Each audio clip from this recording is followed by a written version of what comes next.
Hello, good morning. I hope you're all well and that you've had a good week. So much has happened this week in my life, lots of exciting things, which I'll share with you further on in the video. In today's video, I'm going to show you a finish, a new antique sampler, and most excitingly, a range of linens from a new dyer. Very, very exciting. Okay, so if Bertie Boo is going to move out the way, go on, over you go, Sweet Pea. There's a good boy. There's a good boy. Let's get started. I'm going to start with a new antique sampler. Now, this week I had two antiques arrived. One is so big I couldn't lift the box and I could not get the sampler out of the box. I needed somebody to help me. It's ginormous. And then the other sampler that came is tiny. Honestly, talk about little and large. Look at this. Bertie wants to have a look, do you? There's my hand. It is absolutely tiny. And it's just so beautiful. May you be happy. And that's one of the best things that you can wish for somebody. May you be happy. This is just absolutely delightful. I can't wait to reproduce this one.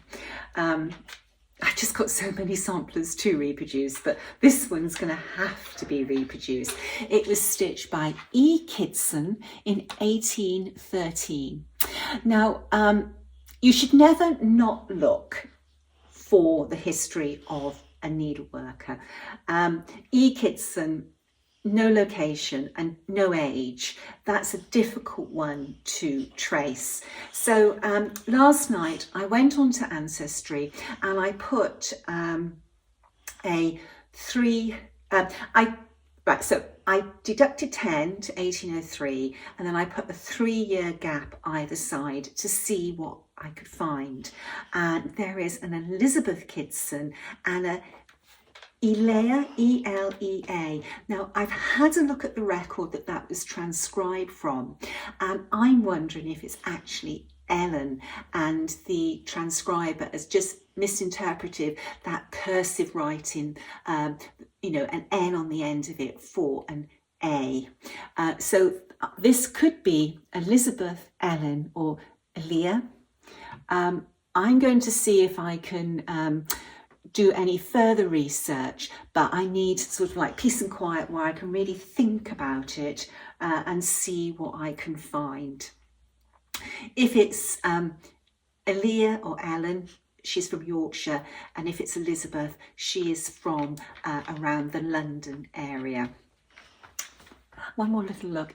Isn't that cute?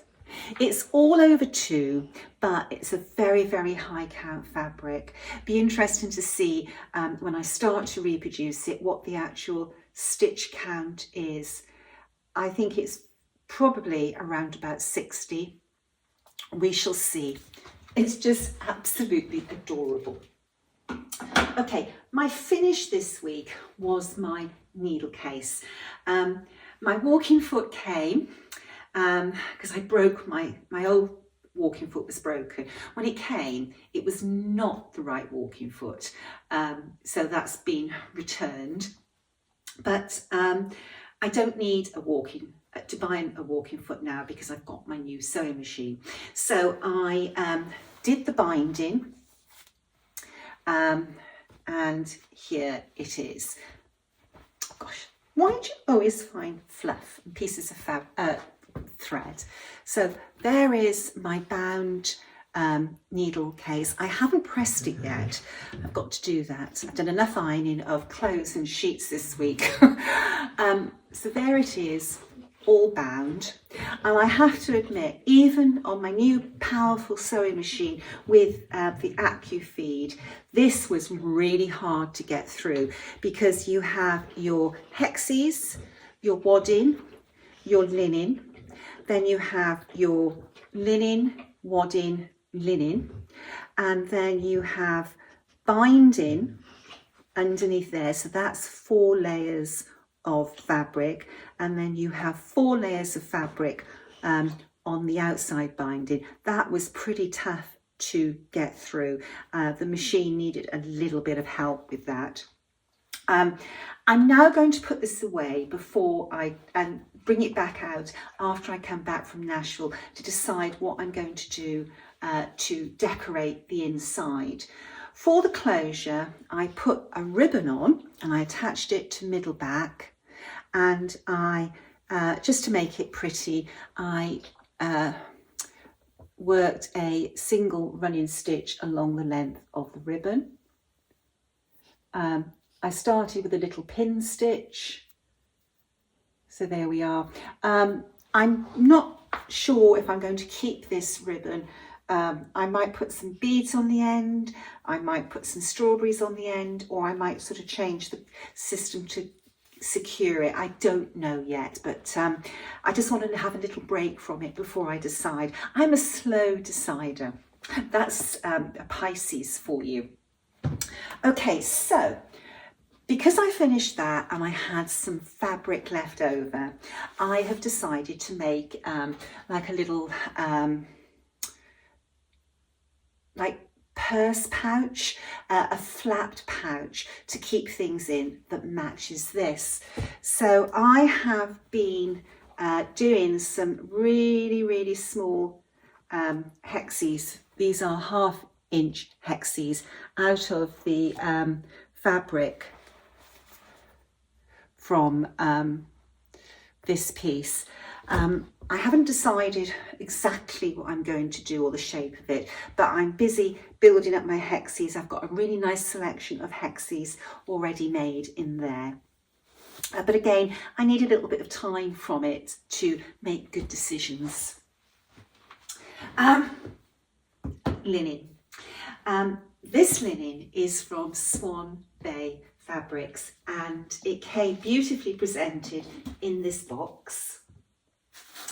I'm just going to put that to one side for a moment. So let's have a look at what we have. This is all 46 count that I'm going to show you, and they're fat quarters. So it's Swan Bay Fabrics. They have a website. They're based in Wales, and I believe that they ship internationally. So this one is Mansfield stone. Isn't that gorgeous? There's a really lovely lavender tinge to this. When I hold it up that way, it looks a bit grey on the screen to me. When you upload videos to YouTube, it changes the colour, so it might not look grey to you when I hold it up that way, but it is actually a beautiful sort of lavender colour, gorgeous, and the mottling is just right. There's no ugly mottling on it, it's just all very delicate. That's so pretty. So that one was Mansfield stone. Just put this nice and tidy. The next one is Norland Mist. Gorgeous. Let's just change it around.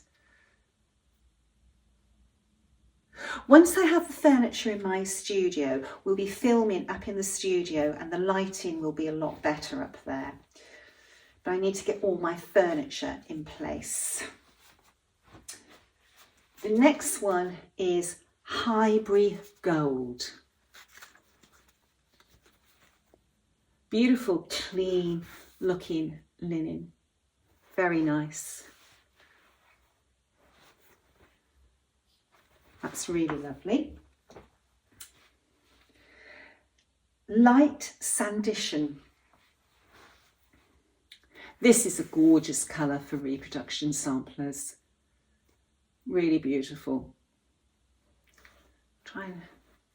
There's a lot of warmth to this in a very clean way.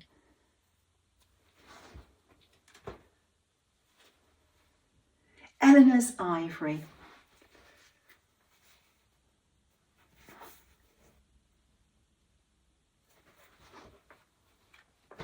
there's a lot in this box. There's a lovely range of colours.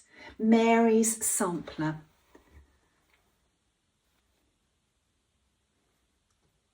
Gorgeous.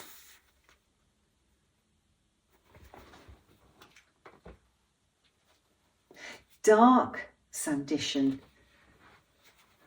Again, that's a fabulous colour for reproduction samplers. Just look at that mottling. It's so subtle, but it'll give your work a lot of soul and age as well. This is pretty. Longbourn Blush. And it's a beautiful blush of a dusky pink. That will be fabulous for smalls. Pemberley. There had to be Pemberley in this box with the theme of the names. Again, that's a beautiful colour for reproduction samplers. Barton Clay. Gorgeous. Really beautiful. Oh, this is gorgeous. Rosin's Parlour. Now, funny enough, I've been testing Farrow and Ball paint samples on my bedroom walls because they finished plastering my bedroom, and this matches one of the colours that I was testing for my bedroom. Gorgeous. So that one was Rosin's Parlour. Wentworth Sage. Now, this is really funny because a lot of these colours I tested on my bedroom wall. So that was Wentworth Sage.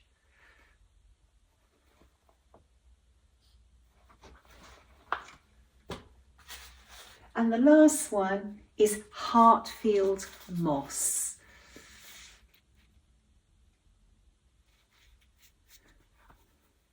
There we go. And if you're wondering what colour I did choose for my bedroom, it was Cromaty, C-R-O-M-A-T-Y. And Cromaty is a much paler version of Wentworth Sage.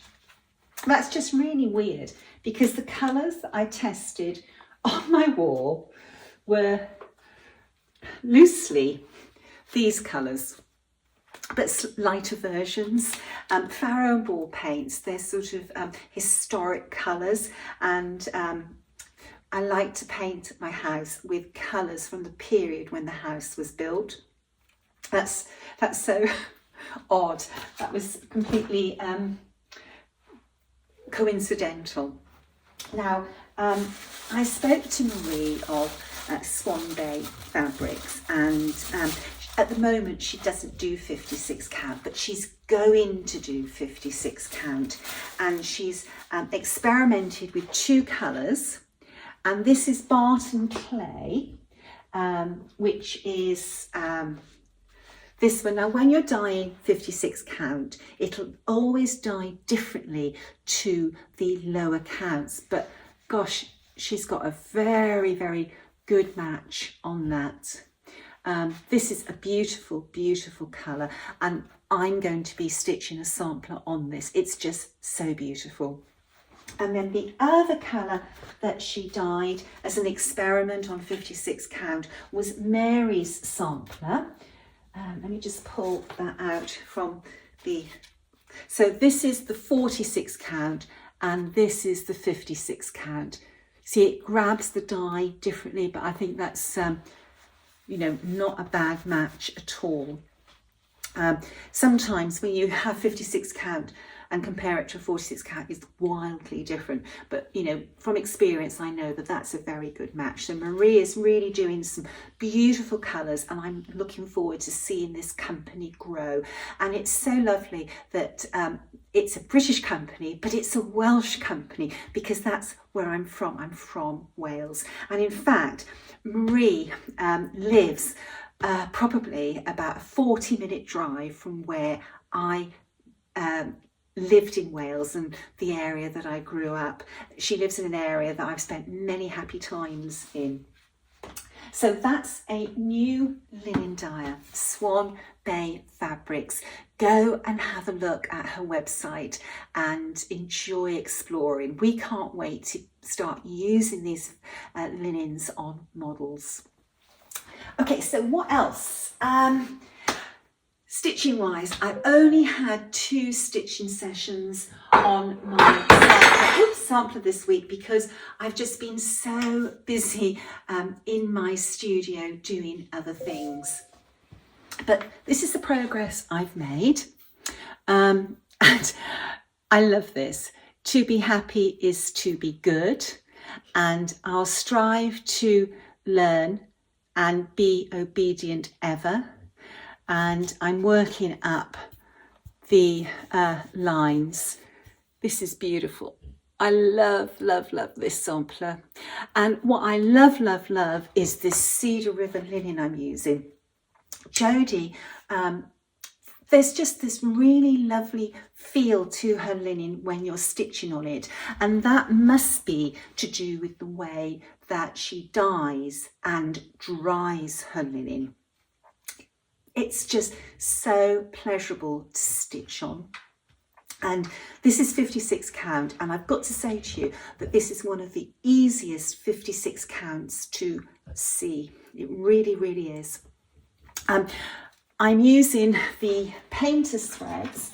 I've spoken about this before, but I've had so many emails about it. I'm going to speak about it again. So that is the Swan 103 over dyed by painter's threads, and then this is the Saphine over dyed by painter's threads. And by switching to the Saphine, that's giving me space to stitch a full cross stitch. So that's 2 legs of the cross stitch, not 1, and everything is sitting perfectly, so it's nice and crisp. It's not squashed in. Just absolutely thrilled with how the Swan 103 and the Saphine is working on this. Really pleased. When I go to National next week, one of the first rooms I'm heading for are painter's threads. I have the full range of the Swan 103, but I'm getting the full range of the Saphine now. Now, if you haven't got Saphine and you need some because you've hit an over 1 area, you can turn your 103 into Saphine, and I've shown this in a video before, but I'm just going to explain again. Saphine is 3 plies, so it's 2 plies. 103 is 3 plies. So what you need to do is strip this down to 2 plies to change it into Saphine. Now, Swan 103 has a very tight twist. That's what gives it that lovely crispness when you stitch with it. So if you're going to strip a ply and you pull it from the length of the thread as it is, it's just going to go into a knot. You have to take some of the twist out by rolling it in your fingers, and when you've loosened that twist, you will be able to remove 1 ply, and you will have created a 2-ply thread equivalent to Saphine. I discovered that when I was working on a sampler, which I've yet to release. It's stunning. I needed to drop down to Saphine, but in a Swan 103 colour that they didn't produce in Saphine. Normally I would just have gone and got the equivalent Saphine, but I couldn't. So I experimented with how I could change the 103 into Saphine, and that works very well. The trick is taking out some of the twist so that you can pull that ply out. I have got a video on that. It's the ABC tutorial when we cover satin stitch part 2, and I talk about that and show you how to do it. Okay, so What else have I been doing in my studio this week? Well, I've got some new quilt kits coming, which I'm picking up when I'm in the States next week. But I also have kits in my stash from before hats started. When hats started, I stopped quilting because of time and the fact that my studio became a stock room. So I've decided that I really ought to finish some of the kits I already have. So this one I bought, it's got to be 10 years ago, and it's an applique quilt, and I've been working on some of the blocks. There's 9 blocks. So this is the first one. It's all based on little cottages. So that's one block, and then this is the second block. When this is quilted, I will add this lovely little flower button for the door handle of the house. I've been using Orifil thread for the applique work and for the piecing work as well. And I will use Orifil when I come to quilt this as well. And the next piece, which I haven't finished, is this one. I've just got to add my rickrack to this window and finish stitching down the rickrack on that window. There we go. Really pretty. The dilemma is, because I started this on my old machine, should I finish this on my old machine before I start using my new machine to quilt? I'm just going to have to run some test stitches to see if there's any difference whatsoever. I don't think there will be. So these 3 blocks make up the top band of the quilt. I need a quilting wall to show you. And there's 9 blocks altogether, then some lovely sashing to go around the outside. This will probably be a gift for somebody when I finished it. Okay, so, oh, did you notice the needle minder? This is Jessie Challoner, and this is available through the Attic. If you go onto the Attic website and look at the information about Jessie, you will find out details about this needle minder. This week, there have been some lovely photographs posted on social media of Jessie Challoner being stitched. It was really lovely to see Justine of Quilty Stuff, her progress on Jessie. She is stitching the vibrant version. Beautiful progress. So many people are stitching Jessie. It's really, really lovely to see, and I'm sure that Jean is smiling down, enjoying seeing everybody's pleasure with Jessie Challoner. Talking of Jessies, I thought I would show you another Jessie.